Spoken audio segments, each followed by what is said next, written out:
Senator Starr. This is the Republican leader of the Senate. In the Oregon State Senate. Yeah. Yes, indeed. Okay, so we're here at Tracy Cramer's event. I was happy to run into you. I was hoping you were going to be here. Oh, you bet. So tell me about these hot races.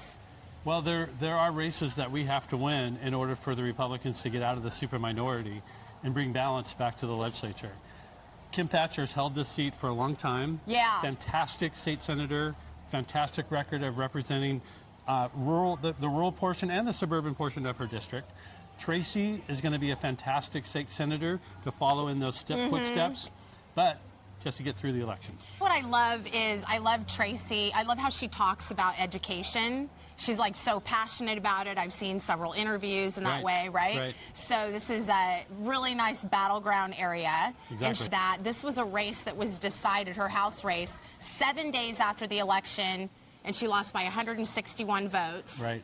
And side note, Senator Starr won't tell you this, but I'll tell you that there was a situation with some people that were ineligible to vote, and there was a big thing. But anyway, after that, it was 161 votes. Right. So we have our work cut out for us if we don't want a supermajority. Yeah, there is no doubt that we have to work our tails off. Yeah. Raise money. Yes. Knock on doors. Yes. Get out in front of the voters. But the reality is that the message that Tracy has is the message that we can teach third graders to read, that we can teach fourth graders to do math, that the fact that we're 48th or 49th in the nation in education does not work for the citizens in this district or any other district in our state. Yeah. And we can turn that around when we bring balance back to the Capitol. Let's elect a Republican governor, too. That would help. That would help. But that's the kind of message that Tracy is talking to voters about.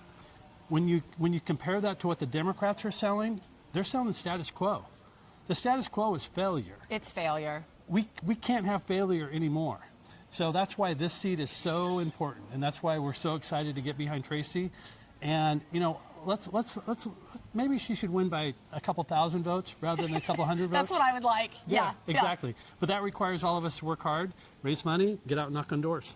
Sweet. Anything else that you're thinking about in the state, in your position? I mean, obviously supermajority, because we know that the other side wants to raise taxes. We're experiencing that. More fees, more taxes, Yeah, I mean, the majority party, it's a status quo party, and the status quo party is a party of failure.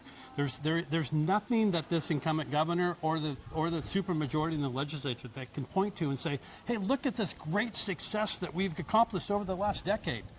There is nothing. In fact, everything that we measure in the state, we're on the wrong end of the measurement. If we want to be like in the top 10, we're in the bottom 10. If you want to be at the bottom, we're at the top. I don't care what metric you're measuring by. Public safety, rehab, it's on and on. Housing, drug addiction. Mm-hmm. Talk about business competitiveness, talk about the fact that we're losing population. I mean, all of the things. And it's just like, Oregonians, wake up. Yeah. If you keep electing the same people, you're going to get the same results. Yeah. That's why this election is so critically important. That's why us winning seats in the state Senate, so we bring balance to this process, is so important. We can do it. Absolutely. This is a battleground. 100%. Yeah, let's go. Rock on. Thank you. You bet.